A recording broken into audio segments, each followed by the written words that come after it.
lang ibahagi yung naging karanasan ng chewing ko. Tulad po ng marami niyong mga tagapakinig, ay laking probinsya din po ako. At nung mga panahong iyon, ay napakaraming mga kababalagan ang nangyayari dun sa aming bayan. At isa na nga po yung nangyari sa chewing ko. Ang kapatid po ng tatay ko ay isang pulis doon po sa aming lugar. Binata na ako nung mag-asawa siya. Bali isang baryo lang kami, pero magkalayo ang aming mga tirahan. Masayang masaya po si Tio Nilo nang makapag-asawa. Dahil ang bungakala niya ay tatanda na siya ng binata. Kahit kami ay masaya para sa kanya. Natagdagan pa ang saya na kanyang nararamdaman nang magdalang tao na ang kanyang asawa sa panganay nilang anak. Pero hindi niya inaasahan na yung lahat ng saya na iyon ay maglalaho lang sa isang iglap. Pagkukwento sa amin ni Tio Nilo, nagsimula daw iyon nang minsang magsumbong ang kanyang asawa sa kanya. Pagkagaling niya sa trabaho, sabi nito sa kanya, ay mayroon umanong umaali-aligid sa kanilang bahay. Nag-uumpisa daw iyon bago mag-alas 6 ng gabi, kung kailan nagsisimula ng kumalat ang dilim at tumatagal ng kung ilang oras. Dahil sa sinabing iyon ng kanyang asawa, ay nag-alala si Tio Nilo. Kaya nakiusap siya sa kanilang hepe na kung maaari ay i-adjust yung kanyang duty.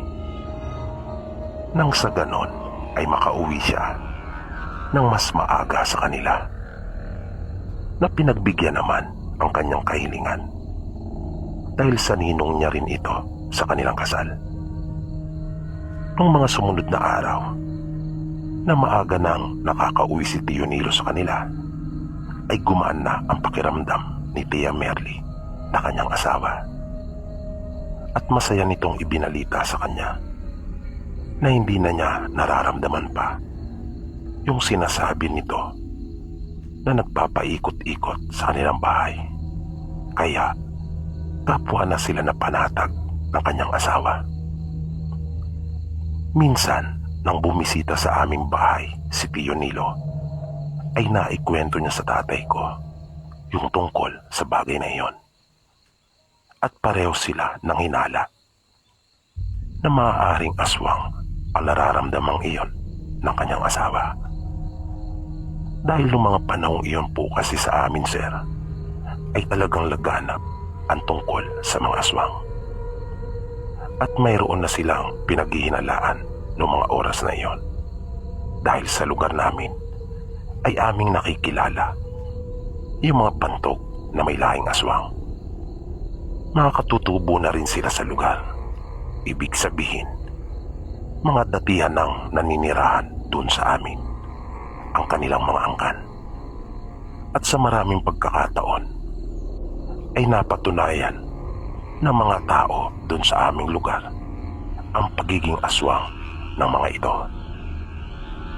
Pinayuhan ni tatay ang nakababata niyang kapatid na maging maingat at hanggat maaari ay wag na wag magbibigay ng kumpiyansa dahil kilalang mga traidor ang aswang sa amin. Ipinaalala din noon ni tatay kay Tio Nilo yung ilang mga bagay na dapat niyang gawin bilang pangontra sa mga aswang. Natatandaan kong binigyan din siya noon ni tatay ng isang medalyon. Hindi ko nga alam na mayroon pala siyang iniingatang ganon. Noon ko lang kasi iyon nakita sa kanya. Kaya masaya si Tio nung umuwi. Nung araw na iyon na pumunta siya sa amin. Pero makalipas lang ang 3 araw ay muli itong nagbalik sa amin. Malayo pa ay napansin ko nang may mabigat itong dinadala. Pagkat kita ko yung lungkot sa kanya nang matanaw ko siya.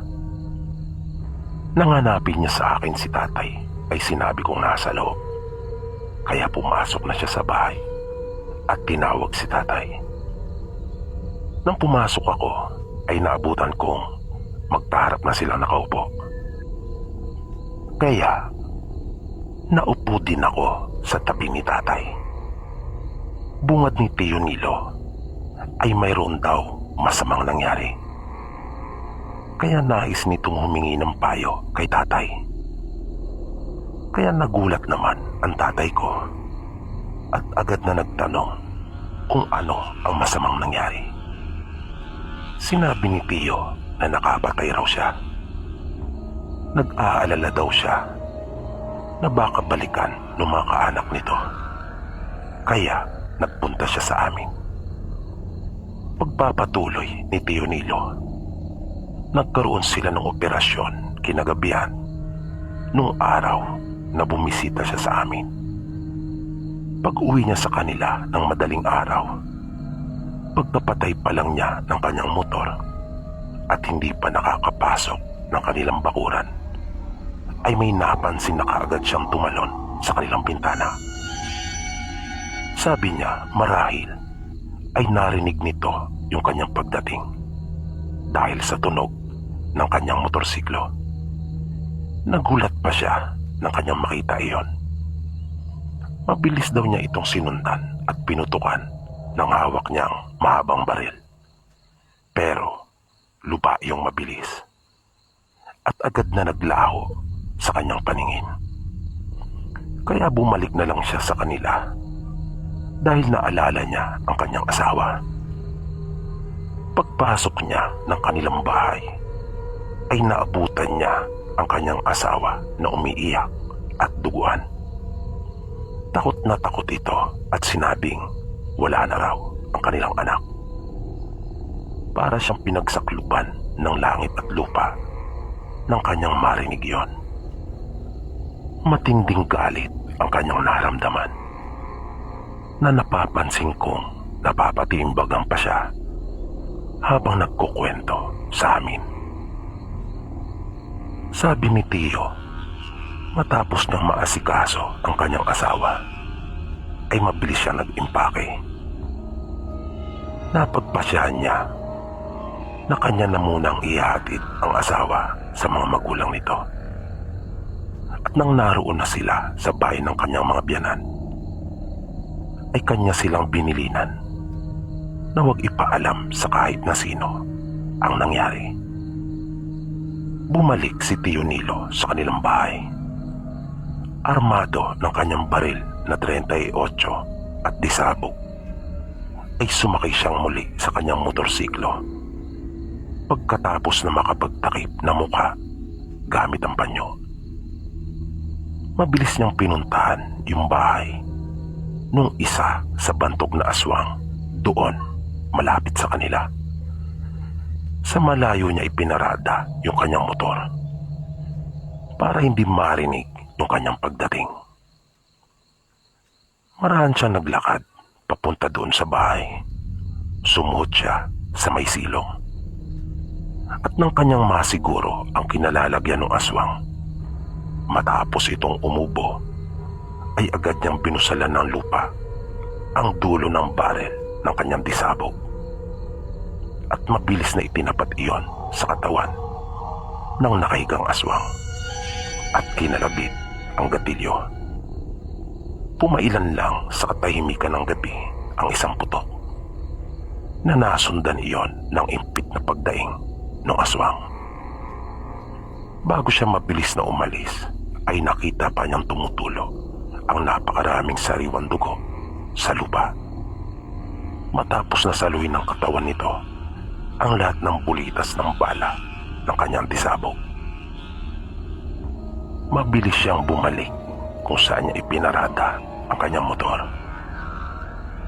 At bago pa niya paandarin ang kanyang sasakyan, ay narinig na niya yung mga hiyawan at iyakan doon sa bahay na kanyang nilisan. Pero hindi pa rin naibsan ang galit sa dibdib ni Tio Nilo. Parang hindi pa rin siya nasasapatan sa kanyang ginawa. Parang kulang pa. Kaya sa halip na umuwi na sa kanila, ay kumaliwa siya at binaybay ang isa pang daan. At tulad nung una, nang matanaw na niya ang bahay na kanyang puntirya, ay pumarada na siya na ilang metro ang layo mula doon sa bahay. At maingat siyang naglakad palapit doon, na iniwasan niyang lumikha ng anumang ingay. Sa pagkakataong ito ay walang silong yung bahay. Pero tulad ng isang tipikal na bahay doon sa probinsya, ay yari lamang sa pawid ang dingding nito. Umikot siya sa bahay na dahan-dahan siyang sumisilip upang alamin kung saan naroon ang pakay niya. Pero nagtaka si Tio Nilo nang wala doon ang kanyang sadya. Gusto niya rin sanang idamay yung mga naroong kaanak ng pinaghihinalaan niyang aswang, tulad ng ginawa nila sa kanyang mag-ina, na pinagdiskitahan yung anak nilang walang kamuang-muang at kinalaman. Pero nagdalawang isip si Tio Nilo. Sinabi niya sa kanyang sarili na hindi siya magpapakahayop katulad nila. Nang pupuntahan na niya sana yung kanyang motor, ay bigla naman siyang nakarinig ng isang malakas na pagpagaspas. Kaya napalingon siyang kaagad sa pinanggalingan noon at mabilis na napadapa sa mga halaman at matataas na damuhang naroon. At nakita niya yung isang malaking nilalang na nang lumapag ito sa lupa ay nag-anyong baboy. Hindi siya makapaniwala sa kanyang nasaksihan. Madalas niyang marinig sa mga usap-usapan ang tungkol sa kakayahan ng mga ito na magpalit ng anyo. Pero iyon yung unang pagkakataon na kanya iyong napatunayan at nakita mismo ng kanyang mga mata. At naglakad yung baboy na ang direksyon ay doon sa kanilang pintuan sa may kusina. Sabi ni Tio Nilo, nung puntong iyon ay dahan-dahan na rin siyang kumilos at lumapit, na hindi niya inaalis yung kanyang pagkakatitig doon sa baboy, na malakas ang kanyang kutob na iyon yung aswang na puntirya niya. At hindi nga siya nagkamali, pagkat nang malapit na ito sa pinto ay nanumbalik na ito sa dati niyang anyo.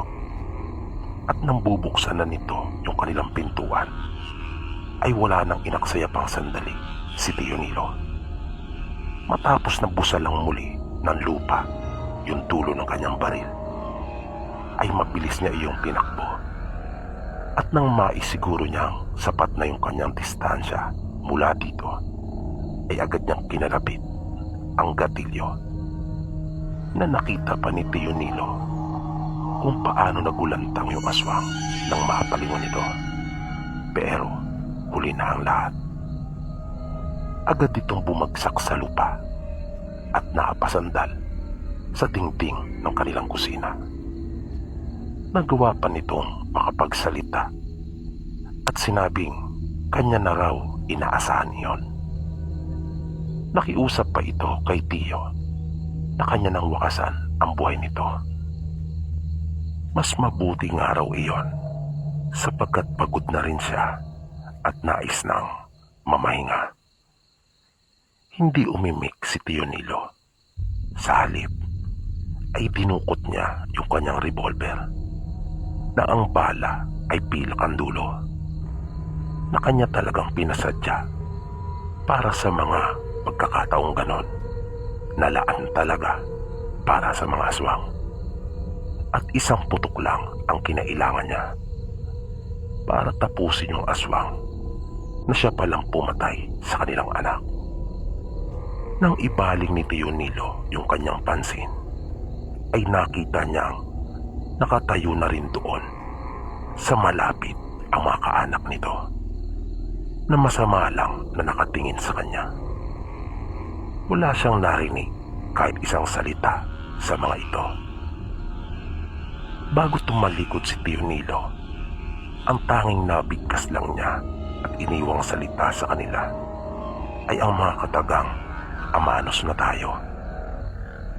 Pinayuhan ni tatay si Tio noon na magpalamig na muna doon sa aming mga kaanak sa kabilang lalawigan. Wala namang nagsampa ng anumang kaso laban sa kanya. Gusto pa sana noon ni Tio Nilo na puntahan yung iba pang bahay ng mga aswang, pero pinigilan na ito ni tatay. Nagpari-assign siya sa kanyang ninong na siyang hepe ng pulisya doon sa amin.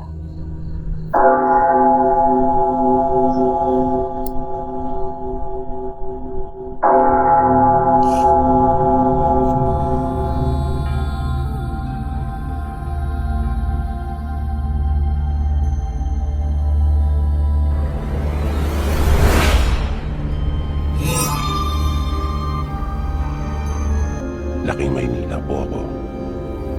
Pero may naranasan din po akong kababalagan tungkol sa mga aswang. Nangyari ito nang minsan kaming mayaya ng isa naming kaibigan sa kanilang probinsya. Bali 5 kaming magkakasama noon. Dati kaming mga magkakaklase noong nag-aaral pa kami.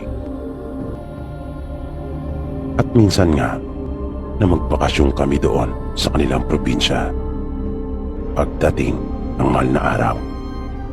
Bagay na nagustuhan naming lahat ang ideya niyang iyon. At kahit ako ay nakaramdam ng excitement dahil doon. At gano'n na nga ang nangyari. Nang sumapit na ang takdang araw ng alis namin, ay bumiyahe kami patungo sa kanila. Masayang masaya kaming lahat noon. Dahil iyon yung unang pagkakataon na makapupunta kami sa malayong lugar na magkakasama. Ang una kong napansin pagdating namin doon sa kanilang probinsya ay iba ang kanilang lengguwahe. Pero marunong naman silang makipag-usap ng Tagalog. Nung mismong araw ng pagdating namin doon, ay may nagdaraos ng kaarawan sa bahay ng tiyahin ni Pane. Kaya mayroong handaan at nakabahagi pa kami ng masasarap nilang handa. Marami kaming mga nakaplanong gawin doon sa kanila at excited kaming lahat. Lalo na nang makita namin kung gaano kaganda ang kanilang probinsya. Pakiramdam namin ay malayong malayo talaga kami sa kaguluhan na araw-araw naming nasasaksihan sa syudad. Pero ang buong akala naming masayang bakasyon na iyon ay bigla na lang napalitan ng takot at kaba. Bali nagsimula po ang lahat ng iyon nung matutulog na kami. Iyon ang unang gabi namin doon sa probinsya nila Vanessa. Kami ni Mike ay doon pinatulog sa isang kubo. Nang sabi, iyon ay pinakakamalig daw nila. May mga nakalagay doong sako. Bali imbakan nila iyon ng kanilang mga inaning pananim. Habang sila Bane, Leng at Tanya ay sa isang silid doon sa bahay natulog. Nang nakahiga na kami ni Mike ay nagkwentuhan pa kaming dalawa dahil hindi naman kasi kami sanay na matulog ng ganong kaaga. Pero ganun pala sa kanila, maagang natutulog ang mga tao. At nakakahiya naman kung kami ay magtitipon-tipon pang magkakasama at magkukwentuhan. Baka makalika pa kami ng ingay at makaistorbo kami sa kanilang ginagawang pamamahinga. Nang hindi pa talaga ako dalawin ng antok, ay bumangon ako at naupo. Sumandal ako sa dingding at nagsindi ng sigarilyo, habang si Mike naman ay nanatili lang na nakahiga. Pero tuloy lang ang pagkukwentuhan namin. Pinag-uusapan namin yung mga namumuong lab team sa grupo. Kami kasi ni Leng ay nagkakamabutihan na noong mga panahong iyon, habang si Mike naman ay nagtapat na rin kay Bane. Nang bigla na lang narinig namin na parang mayroong lumundag. Rinig na rinig namin ang mabigat na yabag noon. Kung kaya, nagkatitigan kami ni Mike na para bang pareho ang naglalaro sa aming mga isipan. Umihit ako at sinubukan kong silipin iyon sa siwang na nasa dingding. Pero wala akong nakita. Medyo maliwanag noon ang buwan, kaya sigurado akong maaaninagan ko iyon. Pero wala. Ang tanging nakita ko lang ay yung mga puno at ilang bunga ng nyog na naroon sa lupa. Na imposible namang iyon ang nahulog at siyang lumika nung ingay. Pagkat ibang-iba naman ang tunog noon. Bigla kong narinig ang boses ni Mike na nagtanong kung ano raw pa iyon. Sumagot naman ako at sinabi kong wala akong nakita. Bumangon siya at naupo sa tabi ko. Humingi siya ng sigarilyo at nagsindi na rin.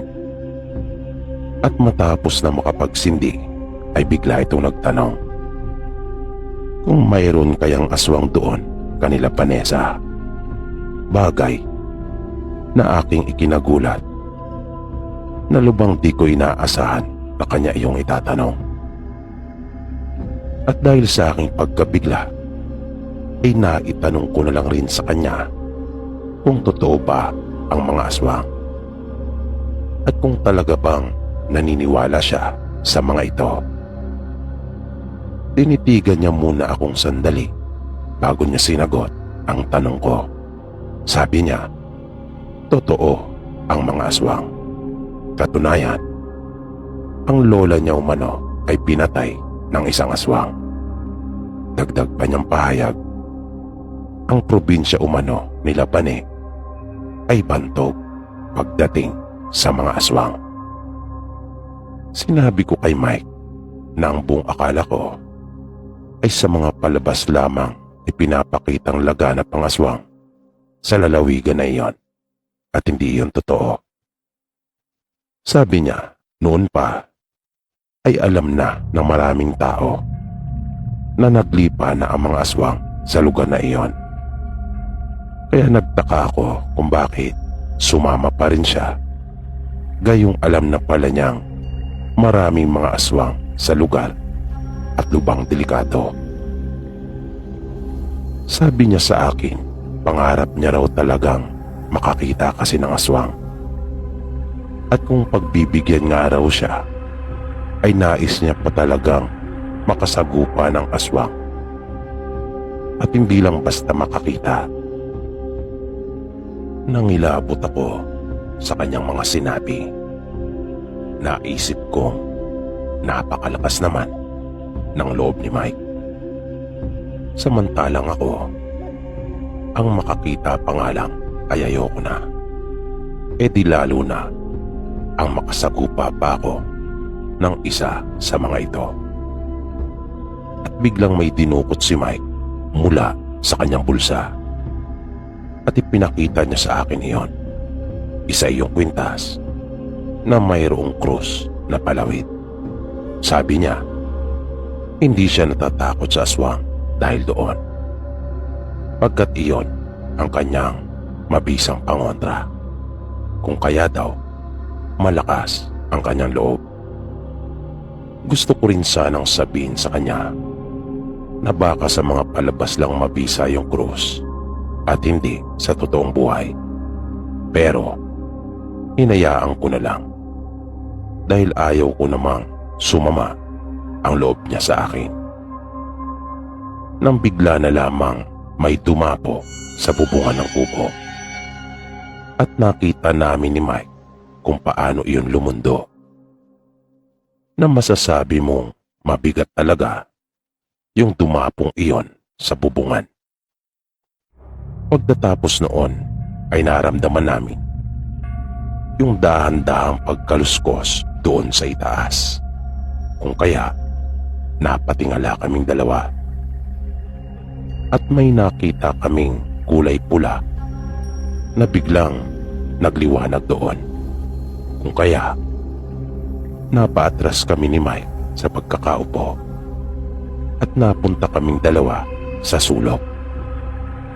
Iniangat ni Mike yung kanyang kwintas at pilit na itinatapat doon sa mata ng nilalang. Pero sa halip na umalis iyon at matakot tulad ng inaasahan ni Mike, ay tila mas naging agresibo pa iyon. Maya-maya, biglang may narinig kaming isang putok. Hindi ako maaaring magkamali.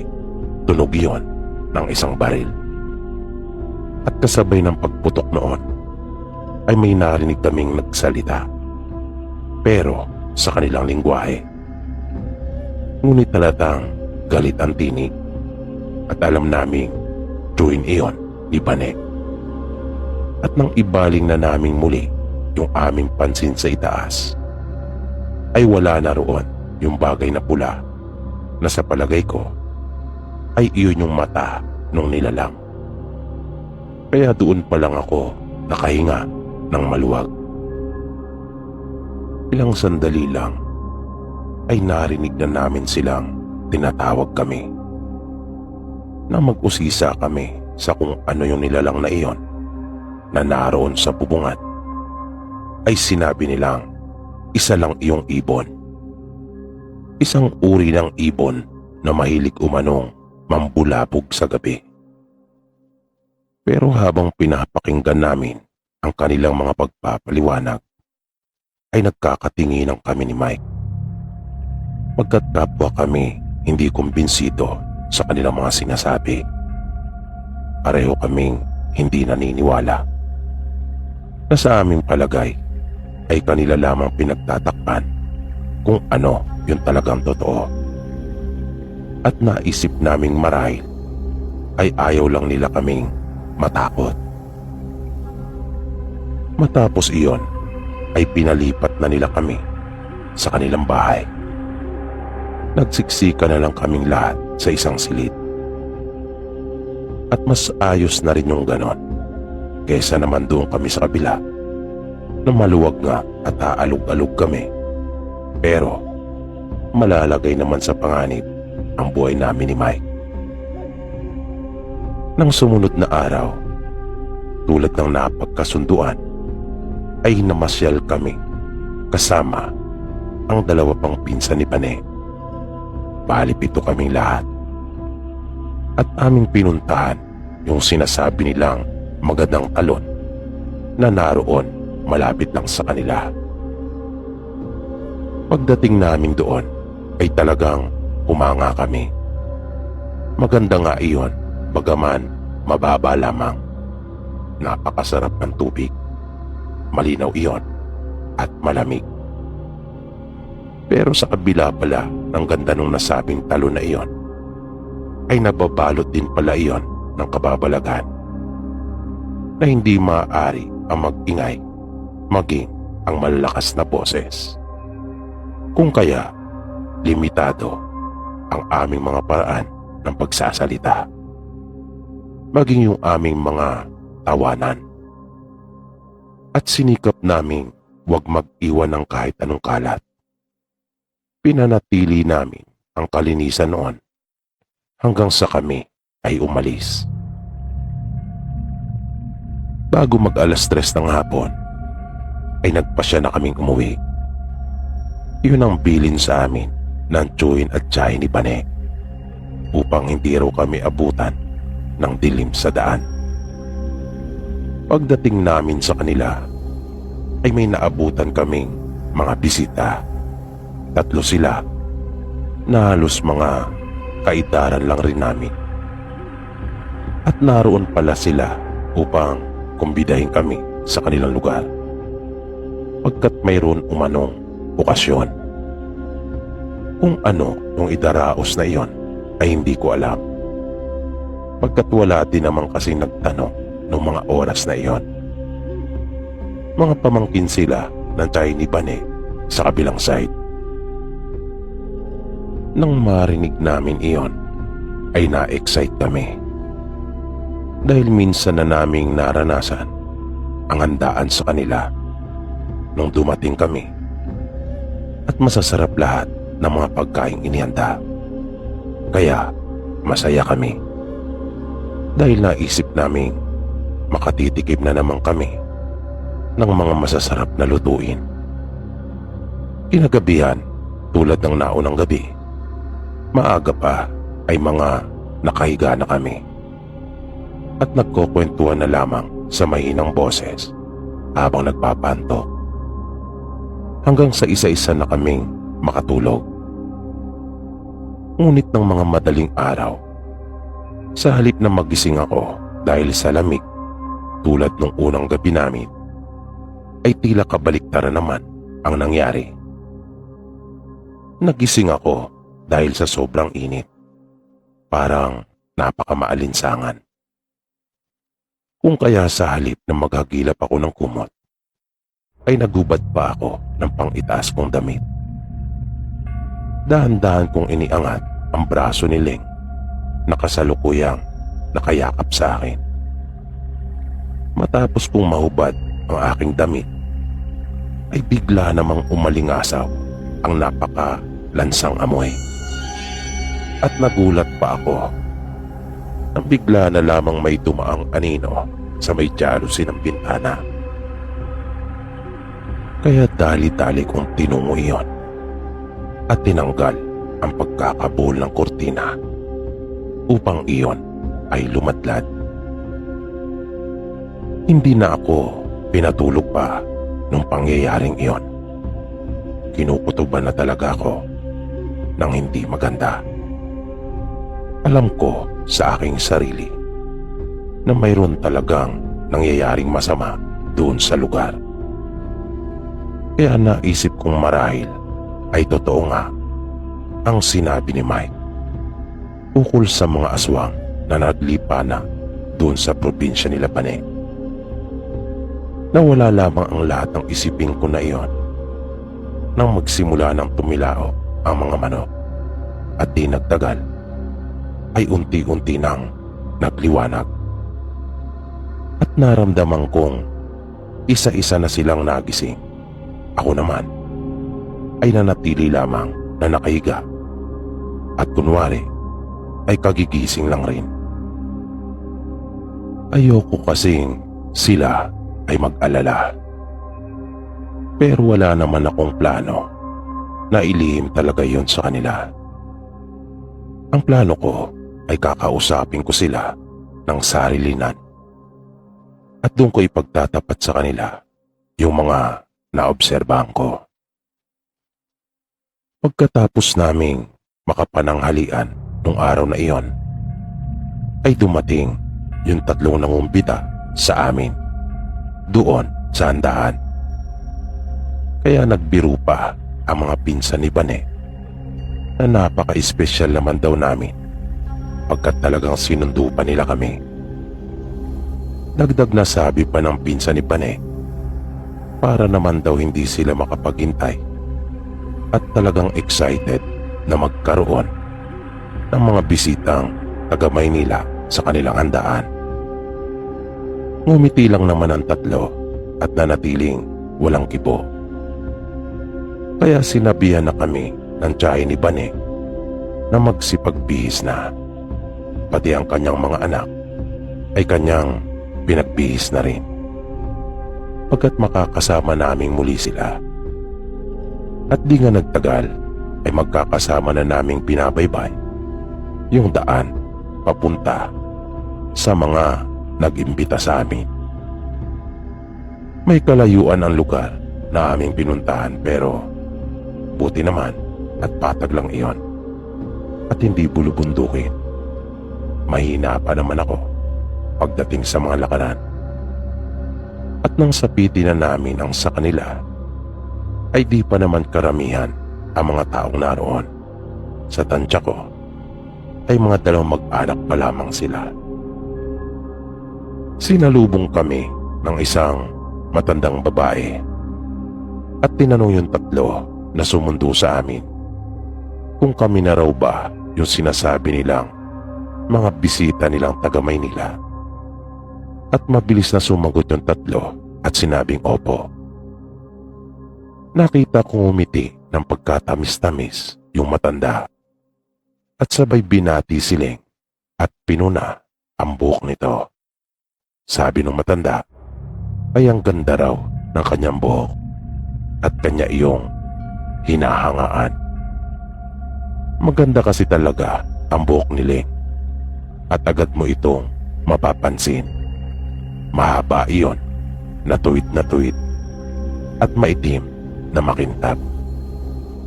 Ngumiti lang naman si Ling at nagpasalamat. Hinaina na nila kami at inaya ng kumain. Hindi naman na kami nagpadalawang salita pa. Hindi na kami nagpaarte-arte pa dahil sa nagutom kami sa mahabang paglalakad. At tulad ng inaasahan namin, ay pawang masasarap yung kanilang mga inihanda. At solo namin ang mahabang mesa. Walang ibang naroon, kundi ang grupo lang namin. Habang kumakain kami, ay muling lumapit yung matandang babae. At tila ba, aliw na aliw siyang talaga kay Ling. Kinakamusta pa niya ito at inaalam kung masarap raw ba yung mga pagkain kanilang inihain sa amin. Panay naman ang tango ni Ling at magiliw namang nakikipag-usap sa matanda. Nang makatapos ay talaga namang busog na busog kami. Nakipagkwentuhan at kasiyahan pa kami sa kanila habang nagpapahinga. Hanggang sa ipaalaala sa amin ng mga pinsan ni Bane na kailangan na naming umuwi. Nagpaalam kami sa kanila at nagpasalamat. Muling lumapit sa amin yung matanda at sinabing nais pa niya sana kaming magtagal doon ngunit hindi na raw niya kami pipigilan pa para wag kaming abutan ng gabi sa daan. Nang dumating kami sa bahay ng tiyahin ni Bane ay gabi na at doon na nagsimula ang kalbaryo namin. Nang maghahating gabi habang kami ay mga nagpapahinga na ay bigla na lamang dumaing si Ling. Nang magising ako ay napansin kong pinagpapawisan na ito ng gusto. Sabi niya sa amin ay para daw mabibiyak ang kanyang ulo sa sakit at nasusuka umano siya. Nakasabay noon ay nakakaramdam na rin siya ng pagkahilo. Tinulungan naman nila kami na asikasuhin si Ling pero parang walang bisa yung kanilang ginagawang pagbibigay ng pang-unang luna sa kanya. Napansin kong tila walang naging pagbabago. Patuloy pa rin siyang dumadaing sa amin tungkol sa pananakit ng kanyang ulo. Na nung huli, pati ang kanyang sikmura ay kanya na rin inirereklamo. Hanggang sa mag-umaga na, nakita kong namumutla na si Ling at hinang-hina. Kung kaya, labis na ako nag-alala. At nagulat kami nila Mike nang magsimula ng malagas ang kanyang magandang buhok. Panay na ang pag-iyak ni Leng, na kahit kami noong mga oras na iyon ay lubhanang naguguluhan sa kung ano na ba talaga ang totoong nangyayari sa kanya. Sabi ng isa sa mga pinsan ni Bane, malamang daw ay inaswang si Leng nung matanda sa handaan. Nang tanungin namin kung sino ba ang matanda, sabi nila ay hindi raw nila iyon kilala. Noon lang daw nila iyon nakita.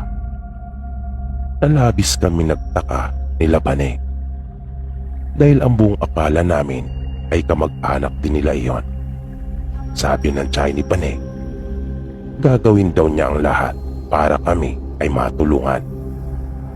Pero napansin kong wala pa ring anumang epekto yung kanyang mga ginagawa. Kaya sinabi kong dalhin na lang namin si Leng sa pagamutan. Pero hindi ito pumayag. At sinabing lalo lang itong mapapahamak. Kaya iminungkahi kong dalhin namin siya sa isang manggagamot. Pero wala raw namang manggagamot na malapit roon sa kanila. Sabi ko, hindi naman maaaring hayaan na lang namin si Leng ng ganon. Hanggang sa may narinig kaming tinig sa labas. Inutusan ng tiyahin ni Bane ang isa sa mga anak nito upang tingnan kung sino iyon. Pero papalabas pa lamang ito ng pinto ay bigla na iyong bumukas at nagulat kami nang biglang bumungat ang matanda. Ako mismo ay nakaramdam ng galit nang makita ko ito at pasigaw na itinanong sa kanya kung ano ang ginawa kay Leng. Kabaliktaran ng inaasahan kong sasagutin ako nito ng papalang, ay sumagot ito sa mahinahong tinig at sinabing hindi umano para sa kanya ang tanong kong iyon. Sa halip, bakit hindi ko raw yun itanong sa tiyahin ni Bane? At nakita kong bigla nga itong natigilan na tila ba napahiya. Pero magsasalita pa sana ito, nabalak pa sanang itanggi yung mga sinabi ng matanda. Ngunit may inilabas yung matanda na isang botelya na hindi kami sigurado kung ano ang nasa loob noon. Sabi ng matanda, gusto raw ba nilang lumabas ang tunay nilang pagkatao at tuluyan ng mapunyag ang maitim nilang lihim sa mismong harapan namin. Dahil kayang-kaya raw niya iyong gawin. Iiling-iling ang tiyahin at tiyuhin ni Bane. At pagpapatuloy pa ng matanda, wag raw ang mga itong magkakamaling kami ay pigilan, pagkat hindi umano nila nalalaman kung ano ang mga bagay na kaya niya pang gawin. Sabi ng matanda, kung gusto pa raw naming mabuhay ay sumama na kami sa kanya at agad nang lisanin ang bahay na iyon. Bagaman naguguluhan ay naniwala kami sa sinasabi ng matanda. Iniligpit namin ang aming mga gamit at dalahin.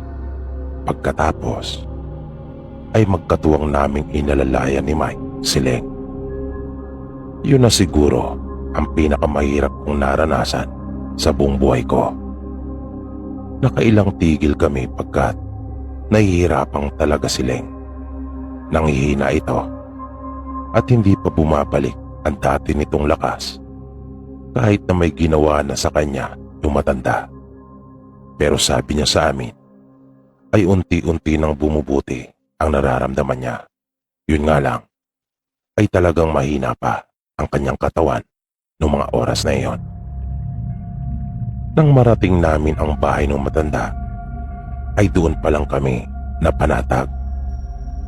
Naabutan namin ang isang bata na sa tansya ko noong mga panahong iyon ay nasa 12 anyos pa lamang. Apo ito ni Lola. At dalawa lang silang naninirahan doon sa kubo. Ipinagpatuloy ni Lola ang panggagamot kay Leng. Tawagin na lang po natin siya sa pangalang Lola Seling.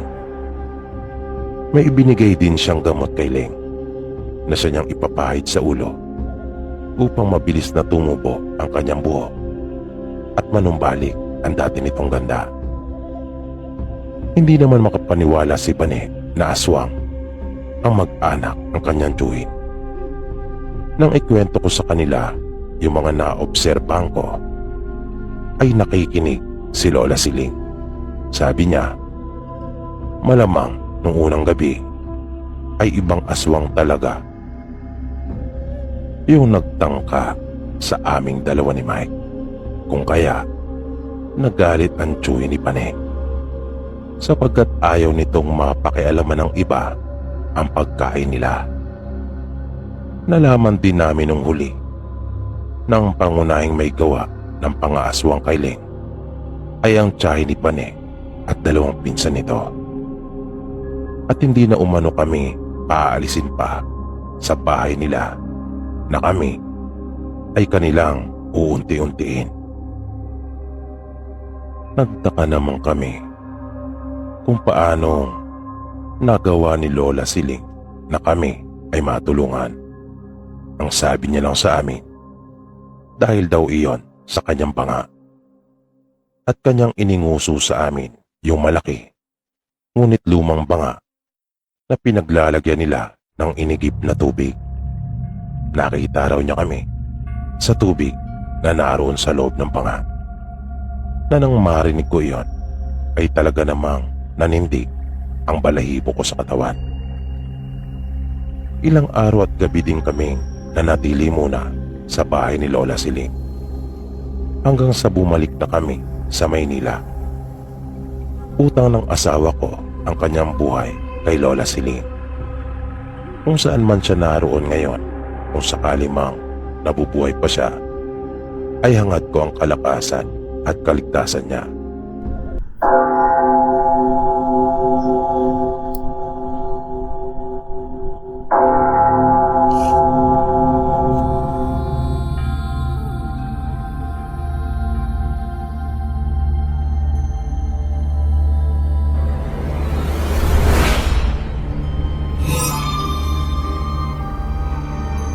Gusto ko lang pong ibahagi itong naging karanasan ko sa inuupahan po naming bahay dati. Matindi po kasi yung naranasan ko doon sa bahay na iyon. Kaya naniniwala po talaga ako sa mga ibinabahagi sa inyong kwento tungkol sa mga kababalagan at aswang. Dahil pareho ko pong naranasan ang mga iyan. Unahin ko na po yung naging karanasan ko sa lumang bahay na aming inuupahan noon. May kalakihan po yung bahay na iyon, pero luma na. Bali 2 palapag iyon na yung itaas na bahagi ay halos yari po sa kahoy.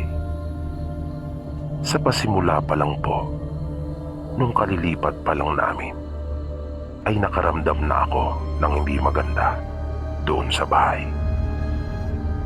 Nung kasalukuyan po kasing nagliligpit kami at inaayos yung aming mga gamit, ay pinaramdaman na po agad ako. Hindi ko lang alam kung nung mismong araw na iyon ay naramdaman na rin iyon ng ate ko, pati na ng aming mga magulang. Nakarinig ako noon ng mga yabag sa itaas ng bahay na aking ipinagtaka iyon dahil lahat kami ay nasa ibaba. Dahil inuna naming ayusin noon yung ibabang bahagi ng bahay at wala namang ibang taong naroon maliban sa aming mag-anak. Bukod doon, yung isang karton na pinaglagyan namin ng mga gamit ay bigla na lang tumama sa likurang bahagi ng ulo ko. na nang mapalingon naman ako ay nasa gawing kusina ang aming mga magulang, habang si ate naman ay abala rin na inaayos at inilalagay yung mga kasangkapan namin sa lagayan ng telebisyon. At saka kilala ko ang ate ko. Hindi ito mahilig magbiro. Napakaseryoso nitong tao at tahimik. Kaya kinilabutan ako noon. Talagang nakaramdam ako ng matinding takot. Maliban dyan, ay marami pa akong naging mga nakakatakot na karanasan doon sa bahay na iyon. Sa maniwala kayo at sa hindi, ay talagang nananakit yung kung anumang elemento yung naroon. At habang tumatagal kami doon sa bahay, ay lalo ring mas tumitindi yung mga ginagawa nitong pagpaparamdam. At minsan na rin itong nagpakita sa akin, pero sa cellphone nga lang. Madalas ko itong maramdaman sa may banyo. Minsan, habang naliligo ako, ay bigla na lang nanindig yung mga balahibo ko sa katawan. Kung kaya, nagmadali ako. Paglabas ko ng banyo, habang nakatapis pa, ay kinuha ko ang aking cellphone. Taong 2007 po ito nang mangyari. Nang uso pa noong mga panahon na iyon ay Nokia. Tandang-tanda ko pa nga na ang unit na gamit ko noon ay Nokia N70. Pagkakuha ko ng aking cellphone ay nag-selfie ako sa iba't ibang anggulo. Ako na lang noon ang tao sa bahay dahil nakaalis na silang tatlo. Nung una ay wala naman akong napansin na kakaiba sa mga kuha ko. Pero matapos kong makapagbihis at tingnan muli yung mga nakunan kong larawan, ay talagang parang binayo ang dibdib ko sa kaba. Nang makita ko yung isang mukha ng malademonyong nilalang na nasa aking likuran. Sa bandang itaas ito ng balikat ko, na para bang gusto niyang halikan o kagatin yung aking leeg. Kaya kahit hindi pa ako noon nakapag-ayos, ay lumabas na ako ng bahay. Ni magsuklay nga yata ng aking buhok noon ay hindi ko na nagawa pa. Pagdating ko sa paaralan na aking pinapasukan, ay akin iyong ipinakita sa mga co-teachers ko. At maging sila ay natakot sa kanilang nakita sa cellphone ko. Ikinukwento ko na sa kanila noon yung mga hindi magandang nararamdaman ko sa bahay na iyon. Natatandaan ko rin na humingi pa sila noon ng kopya sa akin. Dahil talagang kitang-kita doon yung mukha nung nilalang na mamula-mula, pati na yung kanyang mga kamay. Madalas din akong nagkakasakit noon. Pagkagising ko sa umaga, ay parang napakasakit ng buong katawan at napakabigat ng aking pakiramdam. Pero hindi pa dyan natapos yung mga nakakasinta kong karanasan. Ewan ko kung may nakaranas na ng ganito sa sino mang tagapakinig mo, Sir Pipi. Isang madaling araw ay binangungot ako. Panay ang sigaw ko sa masamang panaginip ko na iyon. Pero sa kabutihang palad naman ay nagising ako. Ngunit laking gulat ko nang mapansin kong nakalutang ako ng halos 2 ruler mula sa higaan. Kaya hindi ko na talaga napigilan pa ang aking sarili. Napasigaw na talaga ako noon ng malakas. Dahilan para magising naman ang ate ko. At bigla na lang akong ibinagsak sa higaan. Nagiiyak talaga ako noon sa sobrang takot. Alam na rin ng mga magulang ko at kapatid ang tungkol sa mga kababalagang nararamdaman ko at nararanasan noon. Dahil nagsusumbong ako sa kanila, bukod doon, maging sila man ay pinararamdaman na rin nung nilalang na iyon. Marami pang mga hindi maipaliwanag na pangyayari ang naranasan ko noon dun sa bahay na iyon.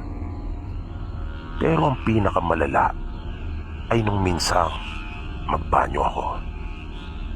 Habang nakaupo ako sa inidoro, ay bigla ko na lang uli naramdaman na may ibang presensya na naroon. Nagtayuan na kaagad yung mga balahibo ko sa katawan dahil sa takot. Partikular na yung buhok ko sa may gawing batok. At mula sa aking pagkakaupo ay may kung anong puwersa na para akong binitbit pa itaas, na nakayuko ako dahil para akong tinalian sa may bandang bewang bago hinilang pataas. Sa pagkakataon pong iyon ay iniangat ako ng mga 7 talampakan at nahihirapan akong huminga. Hindi lang dahil sa sobrang takot, naramdaman ko talaga na parang mayroong sumasakal sa akin. Kaya gustuin ko mang sumigaw para humingi ng tulong ay hindi ko talaga nagawa. Akala ko nga ay mamamatay na ako noong mga sandaling iyon. Tapos, bigla lang rin naman akong binitiwan. Tumama yung tuhod ko sa gilid ng bawl. Doon palang lumabas yung boses ko mula sa bibig. Kaya napapunta ang ate ko at naabutan niya akong nakasalampak sa sahig ng banyo na nakababa pa yung pantalong ko. Kanya akong tinulungan habang tinatanong ako kung anong nangyari. Iika-ika akong naglakad papunta sa aming sala habang inaalalayan niya ako. Namaga yung tuhod ko at nagkapilay. Nang kanila akong samahan sa isang manggagamot, ay nalaman naming mayroon ngang masamang elemento na naroon sa bahay na aming inuupahan. Na nang pakiusapan namin yung matanda, ay inamin nito sa amin na hindi daw niya iyong kaya. Lupa raw itong malakas. Kaya, iminungkahi na lang niya sa amin na lumipat na lang ng tirahan. At iyon nga ang aming ginawa. Lumipat kami ng bagong matitirahan. Pero di ko alam kung bakit ganon yung nangyayari sa amin noon. Partikular na sa akin. Dahil matapos naming makalayo doon sa masamang elementong naninirahan sa aming inuupahang bahay dati, paglipat naman namin ay aswang naman ang aking naranasan. Pero nangyari ito nung halos mag-iisang taon na kami doon sa bago naming tinitirahan. Nagbakasyon kasi noon yung mga magulang namin. At tanging kami lang ni ate ang naiwan sa bahay. Madalas noon na pumupunta sa amin yung boyfriend niya. Minsan ay doon pa nga ito sa amin natutulog. Ayaw ko namang pakialaman si ate dahil sa may isip na ito. Tingin ko naman ay alam na niya kung ano ang tama at mali. Pero nagpapaalala pa rin ako sa kanya. Isang gabi, nung dalawa lang kami ni ate, ay mayroong parang bumagsak na kung anong mabigat na bagay sa aming bubungan na ipinagtaka naming dalawa. Dahil sa wala namang malapit na puno doon. Pagkatapos noon, ay nakaamoy kami ng mabaho. Napakalansa nung amoy na iyon at talaga namang nakakasuka. Bukod doon, ay nagsimula na rin kaming makarinig ng kakaibang huni. Hindi iyon karaniwang tunog tulad ng nililika ng mga pusa o di kaya naman ay aso. Ibang-iba po talaga yung huni na iyon. na noon lang namin narinig na magkapatid. At naramdaman namin na parang mayroong naglalakad sa bubong. Mabigat yung mga yabag noon.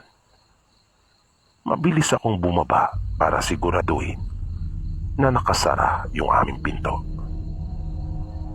Isinara ko na rin yung mga bintana. Pag-akyat ko, nung akin na ring isasara yung bintana sa itaas, ay bigla akong nagulat nang tumambad sa akin ang isang napakalaking pusa. Inangilan ako nito at kapansin-pansin yung paraan ng pagkakatitig niya sa akin. Basta mayroong kakaiba sa mata niya na ang hirap ipaliwanag.